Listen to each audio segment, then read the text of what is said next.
네, 사랑하는 청년 여러분, 반갑습니다. 새로운 한 달이 시작됐습니다. 2월이 이제 시작됐는데요. 오늘도 하나님께 시간과 또 장소와 또 마음을 구별하여서 나아온 모든 청년들에게 하나님께서 필요한 은혜를 풍성하게 부어주실 것을 기대합니다. 우리 좀 그렇게 소망하는 마음으로 오늘도 힘차게 좀 인사해 보시면 좋을 것 같습니다. 제가 꾸준하게 밀고 있는 인사인데요, 계속 밀 것 같아요. 그러니까 웬만하면은 함께 해주시면 좋겠습니다. 제가 래퍼잖아요. 랩을 되게 좋아하는데, 그래서 좀 래퍼의 인사 스타일로 오늘도 한번 인사하도록 할 텐데요. 주먹을 가볍게 쥐시고, 이렇게 손을 살짝 마주하시고, 제가 요 형제요 이렇게 얘기하시면 같이 요 형제요 이렇게 인사하시면서 주먹을 마주해 주시면 되겠습니다. 형제 한번, 자매 한번 이렇게 할게요. 네, 한번 주먹을 살짝 드시고 요 형제요. 네, 우리 자매분들 목소리가 더 커야 돼요. 요 자매요. 예, 알겠습니다. 예, 감사합니다.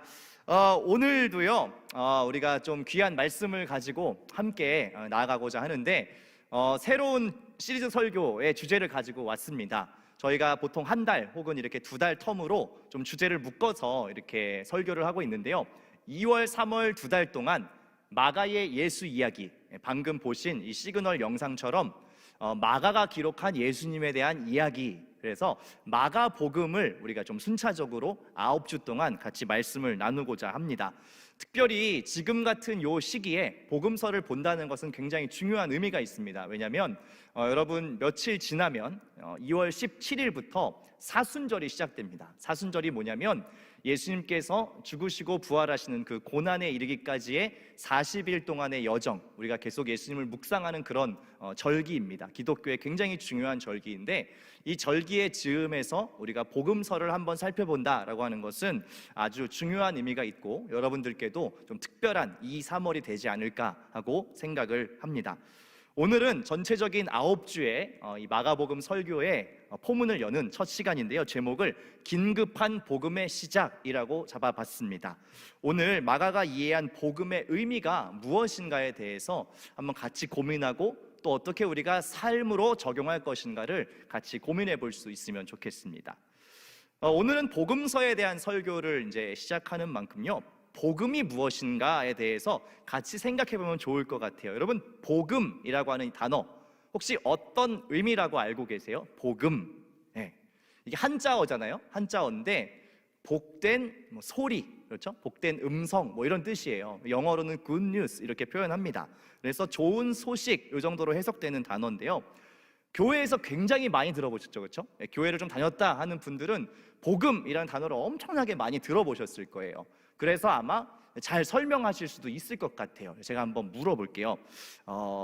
안타깝게도 오늘 제 눈에 이렇게 딱 포착된 우리 성현 형제, 혹시 복음을 뭐라고 이해하고 계세요? 한번 설명해 보실래요? 복음은 뭔가요? 복음. 네, 아는 만큼만 설명해 주세요. 복음. 네? 뭐라고요? 굉장히 원망스러운 표정. 왜 미리 기뜸을 해주지 않으셨나요? 라는 표정을 짓고 계신데, 복음 혹시 어떻게 정리할 수 있을 것 같아요? 예수님께서 하신 말씀, 행동과 말씀이 복음이다. 예, 아주 잘 얘기했어요. 박수 한번 보내드릴까요? 네, 굉장히 잘 얘기했습니다. 예수님의 삶에서 나오는 모든 것들이 우리에게 복음, 기쁜 소식 맞습니다. 근데요, 제가 이제 왜 여쭤봤냐면, 미안해요.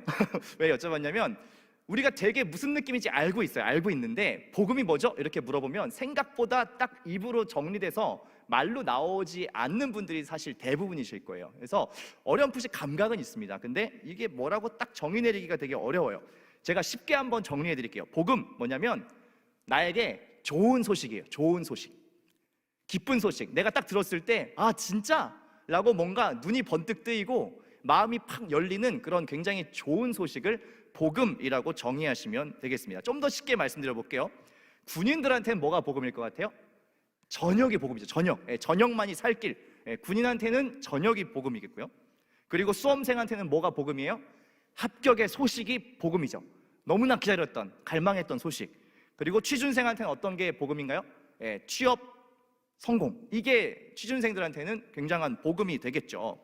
제 개인적으로도요, 5년 전 오늘 굉장히 복된 소식, 기쁜 소식을 들었어요. 이게 뭐냐면 저희 가정에 처음으로 이제 생명이 찾아온 날. 그래서 5년 전 2월 7일에 저희 첫째 딸이 태어났어요. 저한테 나름대로 되게 이게 복음 같은 새로운 생명이 가정에 찾아온 그런 날이었습니다.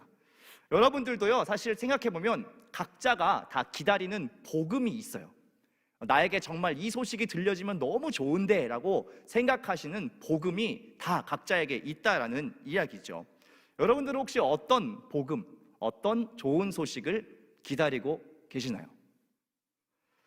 우리가 함께 읽은 이 성경의 이야기죠. 2000년 전 이스라엘 사람들도요, 간절하게 기다리던 소식이 있었습니다. 그 소식이 뭐냐면, 여러분들이 복음서를 읽을 때 꼭 기억해야 되는 중요한 역사적인 배경이 하나 있는데요, 예수님이 활동하셨던 2000년 전 이스라엘은 어떤 상황이냐?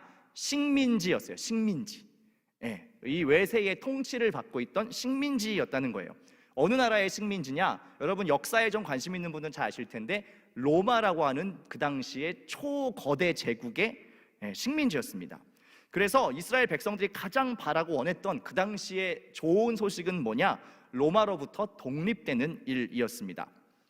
이 이스라엘이요, 참 기구한 역사를 가진 나라인데요, 구약의 이 초반부터 해서 계속 무슨 역사의 반복이냐면 식민 통치를 받는 역사의 연속이에요.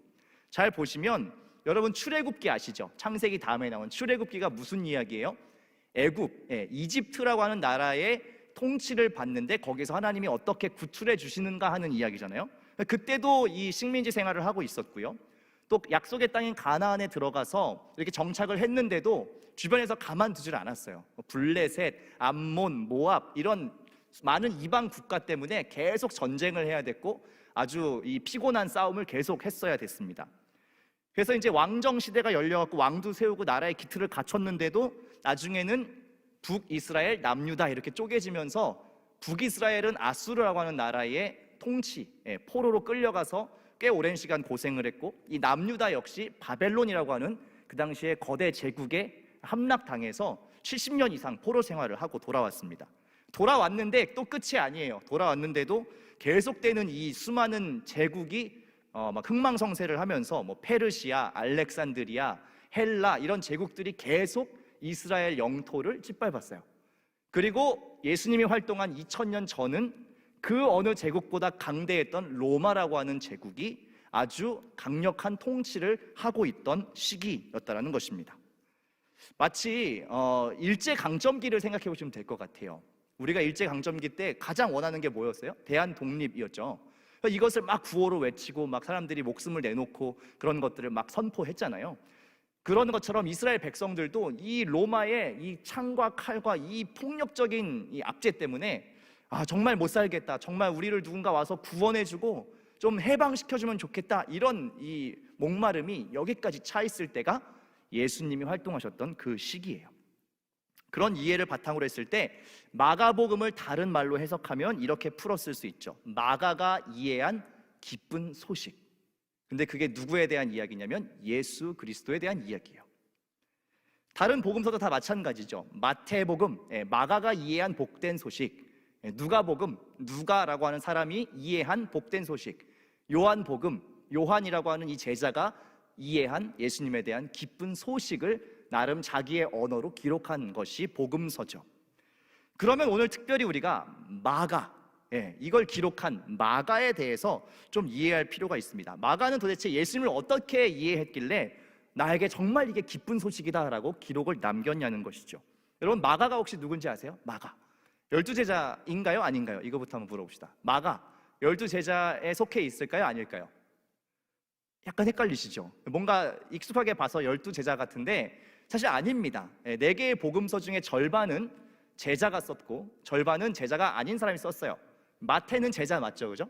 요한도 제자 맞습니다. 근데 마가랑 누가는 12제자는 아니었어요. 나중에 예수님을 믿은 사람이었고 사도 바울과 함께 동역하면서 그 복음을 전하던 사람이었습니다. 그래서 마가는요 굉장히 독특한 배경을 갖고 있는 사람이어서 사실 이 복음서 마가복음을 이해하려면 마가를 조금 조사해 볼 필요가 있습니다. 제가 오늘 간단하게 그리고 아주 재미있게 마가가 어떤 사람인가를 좀 설명드리면서 이야기를 시작하면 좋을 것 같아요. 마가가 처음으로 성경에 어디 등장하냐면 사도행전 12장 12절에 등장해요. 한번 같이 한 목소리를 읽어볼까요? 시작. 깨닫고 마가라 하는 요한의 어머니 마리아의 집에 가니 여러 사람이 거기에 모여 기도하고 있더라. 이게 성경에 처음으로 마가라고 하는 사람의 이름이 등장하는 본문입니다. 보시는 것처럼 이 풀 네임, 전체 이름은 마가 요한이에요. 마가 요한. 그리고 여러분, 이 마가 하면 뭐 떠오르는 단어 있지 않아요? 마가의 땡땡땡 많이 들어보셨죠? 뭐예요? 다락방. 그렇죠. 이 큰 다락방에 120명이 모여가지고 기도하다가 성령을 받잖아요. 그렇죠? 그래서 이 마가라고 하는 사람은 큰 다락방, 그 당시에 기도처로 쓰던 큰 집을 갖고 있는 집 주인의 아들이었습니다. 그러니까 쉽게 얘기하면 꽤 큰 집을 갖고 있는 집주인의 아들, 그러니까 좀 잘 사는 부잣집 도련님 같은 이미지를 생각하시면 될 것 같아요. 예수를 따르는 청년인데 좀 풍족한 가정에서 태어났고 그런 사람이에요. 근데 어떻게 이 사람이 마가복음을 쓰게 되었는가 하는 것을 제가 좀 설명해 볼게요. 마가복음이라고 하는 이 책을, 아니면 이 글을 누군가 그 당시 2000년 전에 접했을 때 사람들의 놀라운 반응 중에 하나는 뭐였냐면, 마가가 이걸 썼어? 예요. 마가? 내가 아는 그 마가? 그 사람이 이걸 썼다고? 라는 반응이 대부분이었습니다. 왜냐하면 마가가요 굉장한 오점을 남긴 사람이에요. 어떤 오점을 남겼냐면, 이 마가가요 사도 바울하고 같이 전도 여행을 갔던 전도팀의 멤버였어요. 전도팀의 멤버인데 굉장히 심각한 문제가 전도 여행 중에 한번 터집니다. 사도행전 13장 13절인데요 같이 한번 읽어볼게요. 시작. 바울과 및 동행하는 사람들이 바부에서 배 타고 밤빌리아에 있는 버가에 이르니 요한은 그들에게서 떠나 예루살렘으로 돌아가고 라고 기록되어 있습니다. 무슨 얘기냐면, 다 같이 열심히 전도대 활동을 하고 있는데, 같이 고생하고 있는데 마가가 중간에 집에 갔다는 거예요. 되게 황당하죠. 의욕적으로 막 같이 하겠습니다 라고 팀에 합류했는데 이게 막 좀 일이 힘들었는지 사역이 고됐는지 뭐가 겁이 났는지 중간에 예루살렘 집으로 돌아갔어요. 그러니까 이 바울이 굉장히 화가 났죠. 굉장히 화가 나가지고 어떻게 얘기를 하느냐, 이 마가를 팀에서 빼버리겠다 이렇게 얘기를 합니다. 그래서 이 바나바가, 여러분 잘 아시는 바나바가 누구냐면 마가의 삼촌이에요. 그러니까 조카니까 나름대로 막 설득을 해요. 막 이렇게 중재를 해요. 그래도 아직 어려서 그렇고 뭘 잘 몰라서 그런, 좀 이렇게 막 얘기를 했다가 바나바하고도 결국 이 사도 바울이 의견을 조율하지 못하고 2차 전도 여행 때부터는 어떻게 하냐면 팀을 나눠가지고, 그래서 여러분이 잘 아는 이 바나바와 마가가 한 팀이 되고 사도 바울과 디모데가 한 팀이 돼서 나눠진 이유 중에 하나가 바로 이 사건이에요. 마가가 중도에 하차한 사건이죠. 상당한 문제를 일으키고 전도팀에서 그냥 이탈한, 멋대로 뛰어나온 사람이 마가입니다. 그러니까 사람들의 인식 속에서 마가는 어떤 사람이냐, 그냥 세상 물정 모르고 곱게 자란 도련님이 나름대로 뭔가 하겠다고 뛰어들었다가 중간에 약간 쫄리고 힘드니까 집에 그냥 나온 그런 사람으로 모두가 평가하고 있었죠. 그런 사람이 복음서를 썼다 하니까 모두가 내가 아는 그 마가가? 이런 반응을 보였다라는 것이죠. 더 재밌는 건 무엇이냐, 그 뒤로 20년이 지나서 사도 바울이 마가에 대해서 다시 언급하는 장면이 나오는데 마치 다른 사람에게 얘기하듯이 얘기를 한다는 거예요. 디모데후서 4장 11절 말씀인데요, 한번 같이 읽어볼까요? 시작. 데마는 이 세상을 사랑하여 나를 버리고 데살로니가로 갔고, 그레스게는 갈라디아로, 디도는 달마디아로 갔고, 누가만 나와 함께 있느니라. 내가 올 때에 마가를 데리고 오라. 그가 나의 일에 유익하니라. 굉장히 이상하죠? 20년 전에는 뭐라고요? 같이 동역할 수 없다, 보내버려라, 이렇게 얘기했던 사도 바울이 20년 뒤에 자기의 말년에는 뭐라고 얘기하냐면, 마가가 너무 필요한 사람이니까 지금 데리고 와라, 이렇게 얘기를 하는 거예요. 그럼 도대체 그 사이에 어떤 변화가 있었길래, 마가에게 어떤 변화가 있었길래 사도 바울이 이렇게 다른 평가를 하고 있냐라는 것이죠. 마가가요 아마도 1차 전도 여행을 마치고 중도에, 마치지 않았죠, 중도에 이탈해서 예루살렘에 왔을 때 어떤 마음이었을까를 생각해 보면 꽤나 참담한 마음이었을 것 같아요. 여러분 한번 상상해 보실래요? 나름대로 내가 복음 전하겠다고 같이 나섰어요. 나섰는데 너무 힘들고 도저히 못하겠다 그러고서 뒤도 안 돌아보고 집에 온 거예요. 그럼 집에 왔을 때 기분이 막 되게 명랑하고 좋을까요? 집이야 막 이러면서 되게 좋았을까요? 아니죠. 굉장히 참담하고 비참한 마음으로 왔을 거라고요. 내가 나름대로 결단도 하고 헌신도 했는데 내가 결국 끝까지 완주하지 못하고 왔네 라는 마음으로 터덜터덜 왔을 거라고요. 그렇게 괴로워하고 있는 이 마가가 누구를 만나게 되냐면 베드로를 만나게 돼요. 베드로. 왜냐하면 예루살렘에는 자국민들을 전도하기 위한 베드로와 이 다른 12제자들이 있었고, 그리고 이 대외적으로는 사도 바울과 이 이방인 전도하는 팀들이 있었잖아요. 그러니까 예루살렘에 가니까 베드로가 있는 거예요. 그 베드로가 마가를 만나서 어떤 얘기를 했을까요? 한번 상상해 보실 수 있어요. 성경에는 안 써 있어요. 안 써 있는데 어떤 이야기를 했을지 우리가 상상해 볼 수 있어요. 왜냐하면 두 사람 사이에 굉장한 공통점이 있거든요. 뭔지 아세요? 두 사람 다 배신의 아이콘이에요. 그죠? 마가도 지금 하다가 중도 이탈했고, 베드로 어떤 사람이에요? 예수님 끝까지 따르겠다고 했다가 중도에 배신하고 부인한 사람이죠. 그러니까 아마 베드로가 이 마가의 처지를 잘 헤아리고 아마도 위로를 했던 모양이에요.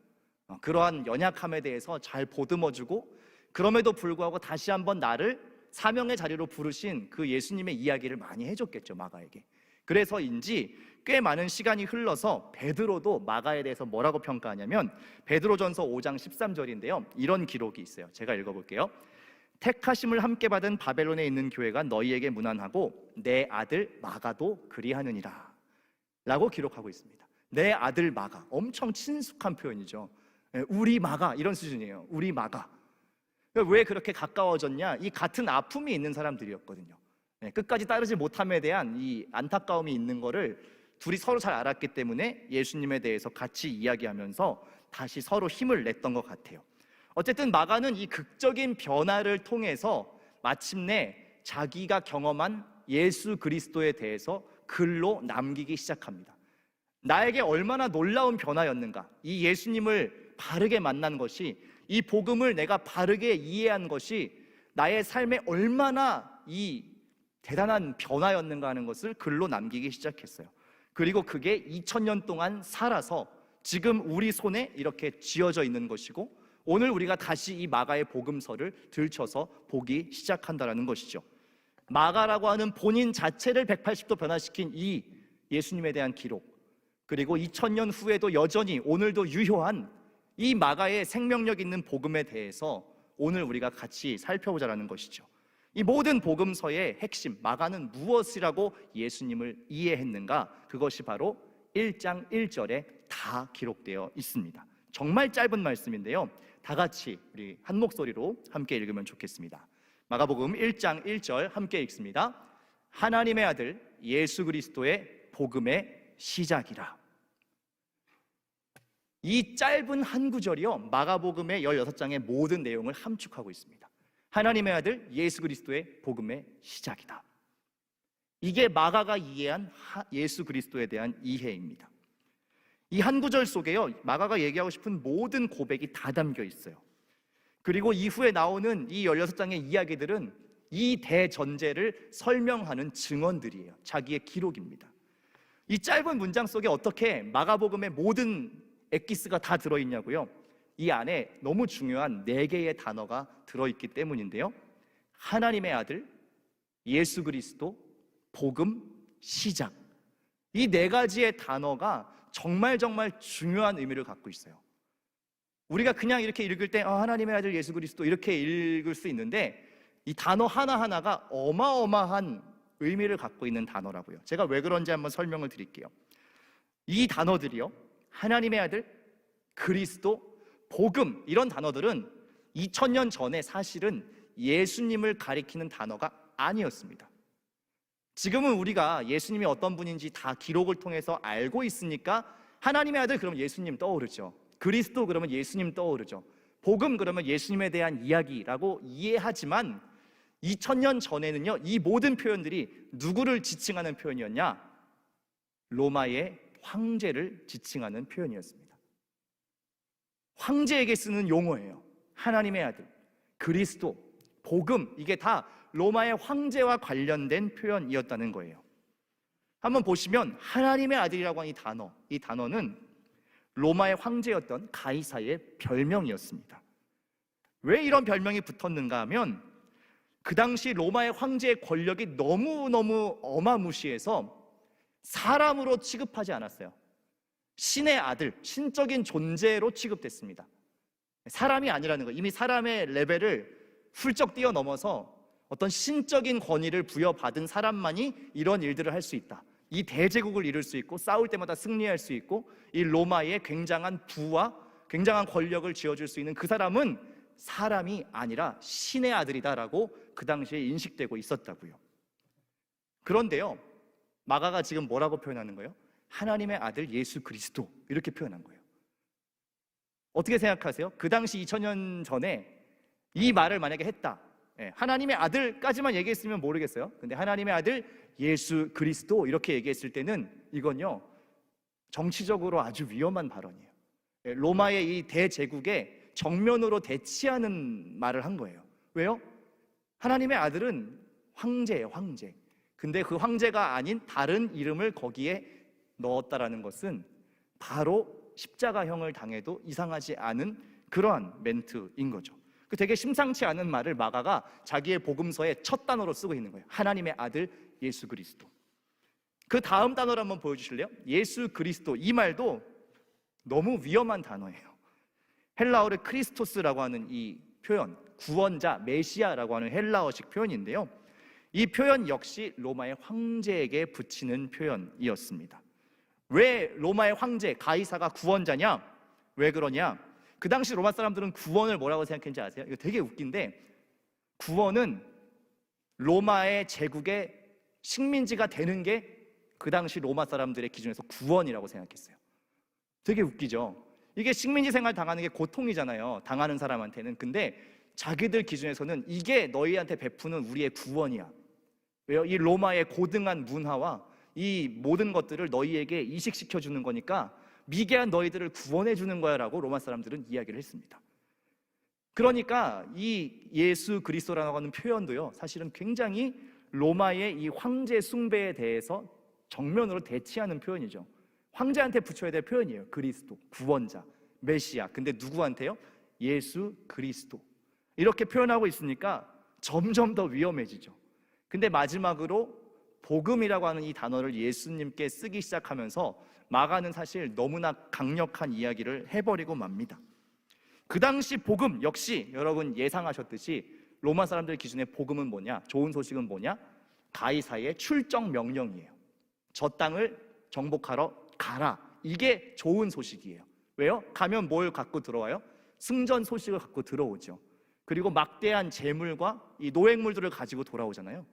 그러니까 복음, 좋은 소식은 로마 사람들 기준에는 이 출격 명령 혹은 승전보, 이게 그 당시의 복음인데, 마가는 뭐라고 얘기하냐면 진짜 복된 소식은 그게 아니야 라고 이야기를 하면서 뭔가 새로운 것, 너희가 알지 못하는 새로운 것이 지금 시작되고 있어 라고 이야기를 한다는 것입니다. 그 모든 로마의 황제의 권위와 이 힘과 그 모든 통치들은 사실 진짜가 아니야 라고 이야기하고 있는 거예요. 그 당시에 굉장히 위험한 발언, 입만 뻥끗하면 목이 날아가도 이상하지 않은 그 이야기를 마가는 자기의 복음서의 첫 서두에 아주 강력하게 선언하고 있다는 것이죠. 하나님의 아들 예수 그리스도의 복음이 시작됐다라고 이야기한다는 거예요. 시작. 이것도 굉장한 거죠. 그 2000년 전에 로마의 제국밖에 상상할 수 없는 그때에 새로운 나라가 시작됐어, 새로운 통치가 시작됐어 라고 선포했다는 거예요. 그 황제 가이사의 모든 권위를 다 부정하고 그것보다 더 크고 놀라운 진짜 통치자가 있다라고 이야기를 하는 거예요. 진짜 왕이 있다라고 선포하고 있다는 것이죠. 여러분, 마가복음이요, 사실은 이렇게 위험한 책입니다. 여러분, 성경이 사실 굉장히 어떤 의미에서 되게 위험한 책이에요. 왜냐하면 기존에 어떤 이 일반적인 세상의 논리와 상식들을 역행하는 이야기들을 성경은 굉장히 다분하게 하고 있기 때문에 사실은 어떤 의미에서 굉장히 위험한 책이라고 얘기할 수 있을 것 같아요. 그렇지만 이것이 우리에게 정말 필요한 이야기이기도 합니다. 제가 마가복음을 묵상하고 연구할수록 어떤 생각을 하냐면요, 2000년 전 그 로마 제국이 통치하는 그때나 사실 오늘이나 상황은 크게 다르지 않구나라는 생각을 하게 돼요. 왜냐하면 우리 모두에게는 여전히 2000년이 지났음에도 불구하고 진짜 좋은 소식, 진짜 복음이 필요하기 때문이에요. 아까 제가 여쭤봤잖아요. 복음이 뭐죠? 라고 물어봤고, 여러분 머릿속에 나름대로 어떤 이미지를 갖고 있어요. 그런데 진짜 우리에게 필요한 좋은 소식, 여전히 우리에게 필요하다라는 거예요. 2000년 전에는 로마의 칼과 창이 목숨을 위협했죠. 물론 오늘은 그런 건 없을지 모릅니다. 그런데요, 잘 살펴보면요, 똑같은 원리로 작동하고 있는 것들이 있어요. 보세요. 강력한 힘과 권위를 가진 사람을 우리는 어떻게 여겨요? 하나님의 아들, 신의 대리자처럼 여기죠. 그렇죠? 그리고 돈이, 권세가, 명예가, 또 세상의 얕은 지혜들이 나를 구원할 거라고 생각하죠. 그렇죠? 세상적으로 잘 되고 누군가를 짓눌러서라도 내가 잘 되는 것이 나에게 기쁜 소식이라는 그러한 논리가 지배하는 세상 속에 살고 있죠. 칼과 창만 없을 뿐 우리는 사실 여전히 그 가이사의 원리가 철저하게 지배하고 있는 세상 속에 살아가고 있다고요. 그렇기 때문에 우리에겐 무엇이 필요하냐? 여전히 복음이 필요해요. 하나님 나라의 복음. 이 모든 가치들을 거절하고 새로운 패러다임, 새로운 나라의 작동 원리를 우리가 배울 필요가 있다라는 것이에요. 사실 우리가 얼마나 이 논리에서 자유하겠어요. 여러분 너무 잘 알고 있잖아요. 너무 잘 알고 있어서 사실 서글프죠. 우리가 피차. 세상이 어떻게 돌아가는지, 어떻게 작동하는지, 무언가를 얻기 위해 우리가 무슨 수고를 해야 되는지를 너무 잘 알고 있기 때문에 사실 우리가 슬픈 거 아니에요? 청년으로 살아가는 게 만만치 않은 거잖아요. 그런데요, 여기에 여전히 복음이 있다라는 거예요. 마가는 그렇게 얘기하고 있는 거예요. 그 루틴과 그 사이클 속에 그걸 뚫고 들어오는 진짜 이야기가 있어라고 우리에게 이야기하고 있다는 것이죠. 저도요, 어떤 때는 목사로 살지만 이게 참 어려워요. 일반적인 그 가이사의 세상의 논리를 거절하는 것이 진짜 힘듭니다. 그리고 우리가 사실 복음을요, 너무 가볍게 그냥 대했어요. 여러분들이 이해하는 언어로 제가 표현해 볼까요? 그냥 예수 믿고 천국 가고 영생 얻는 정도로만 여러분 복음을 그동안 다뤘습니다. 교회가요. 그러니까 무슨 문제가 생기느냐? 100년 동안 우리가 그렇게 했거든요. 한국교회 복음 들어온 지 100년인데 100년 동안 우리가 그런 식으로 복음을 아주 얕고 간편하게 이해했단 말이에요. 자꾸 이런 얘기를 제가 설교 때마다 반복해서 되게 미안한데요, 코로나19가 시작되고 1년 동안요, 한국교회가 믿지 않는 이들로 하여금 어떤 인식을 가지게 되었는지 여러분 잘 아시잖아요. 이제는 하도 들어갖고 우리도 약간 무뎌질 정도로 많은 일들이 있었어요. 물론 뭐 이단이라고는 하지만 신천지발 사태부터 시작해서 사랑제일교회, 광주 안디옥교회, 인터컵의 열방센터, IM 국제학교, 엊그제는 여의도의 큰 교회에서 코로나를 막는 무슨 플라스틱 카드가 나왔다고 이걸 막 성도님들한테 나눠줬대요. 이게 무슨 부접도 아니고 막 그런 걸 나눠줬다고 하는데, 여러분 이게 한국 개신교회 좀 안타깝지만 민낯이에요. 복음에 대한 이해가 그 정도밖에 안 되는 거예요. 그냥 내가 잘 되고 내가 안전하고 그냥 그 정도로 사는 게 복음, 나중에 그냥 죽어서 천국 가는 거를 확보하는 정도의 어떤 그 정도의 복음 이해에 머물러 있다는 것을 변명할 수가 없습니다. 왜 이렇게 됐을까 생각하면요, 복음을 너무 얄팍하게 그리고 입맛에 맞게 우리가 이해했기 때문이죠. 구원받고 죽어서 천국 가는, 이 땅에서 복받는 종교. 그런데요, 마가는 오늘 이렇게 얘기하는 거예요. 내가 이해한 복음은, 내가 이해한 하나님의 나라는 그 정도 차원의 것이 아니라고 이야기하는 거예요. 죽어서 나중에 천국 가는 내세적인 종교 수준이 아니라, 그것도 물론 있지만 오늘 이 땅에 하나님의 나라의 통치가 임하는 것이, 그게 진짜 기쁜 소식이다. 왜요? 우리는 오늘을 살고 있잖아요. 오늘 힘들잖아요. 오늘 구원이 필요하잖아요. 오늘 하나님의 은총이 필요하잖아요. 그런데 그게 죽어서 한 20년, 30년 나중에 그때만 누릴 수 있는 거라고 하면 이건 얼마나 서글픈 신앙이에요. 그런데 아니라고 얘기하는 거예요. 아니다. 마가가 뭐라고 얘기해요? 이 하나님의 나라는 지금 임해 있다라고 얘기하는 거예요. 그 가이사의 나라의 원리가 아니라 참된 하나님의 복음이 이미 시작되었다라고 마가는 2000년 전에 먼저 선포했습니다. 저는 그래서 청년 여러분들께 좀 그렇게 부탁드리고 싶어요. 뭘 부탁드리고 싶냐?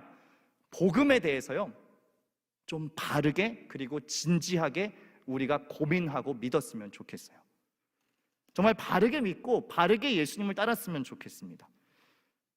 그냥 적당하게, 그냥 나 중심으로 믿고, 그냥 내가 죽어서 천국 가는 게 중요하고 내가 그냥 이 땅에서 복 받는 게 중요하고 그 정도 수준으로 우리 예수 믿지 말자는 얘기를 하는 거예요. 우리 오기가 있잖아요. 여러분 오랫동안 신앙생활 해오셨죠. 어디 가서 그래도 꿀리지 않을 만큼 교회 밥 좀 드셨잖아요. 근데 여전히 그 수준의 복음 이해를 가지고 가이사의 이 논리, 제국의 논리에 휩쓸려서 그렇게 살아가는 거 너무 답답하지 않으세요? 속상하지 않으세요? 저는 최근 1년 동안 그런 참담함이 너무 많이 들었어요. 목사로서도 많이 들었어요. 정말 교회가 이런 취급, 우리가 믿는 예수님에 대한 이야기가 이 정도밖에 안 된다고 사람들이 생각하는 게 너무 개탄스러웠어요. 복음이 그렇게 나약하지 않거든요. 우리가 믿는 신앙이 그렇게 연약하지 않거든요. 근데 훅 불면 날아가는 그런 모습밖에 지금 안 남아있는 것 같아서 너무 마음이 아팠습니다.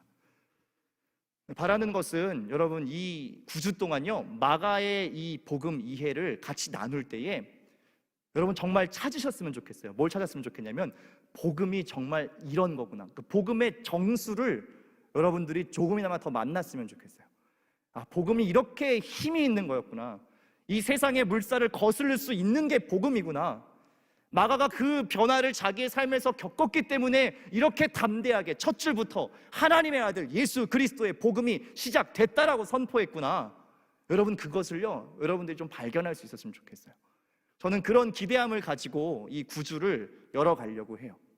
오늘은 그래서 그 가장 중요한 명제를 설명드렸어요. 하나님의 아들 예수 그리스도의 복음의 시작이다, 시작되었다라고 말이죠.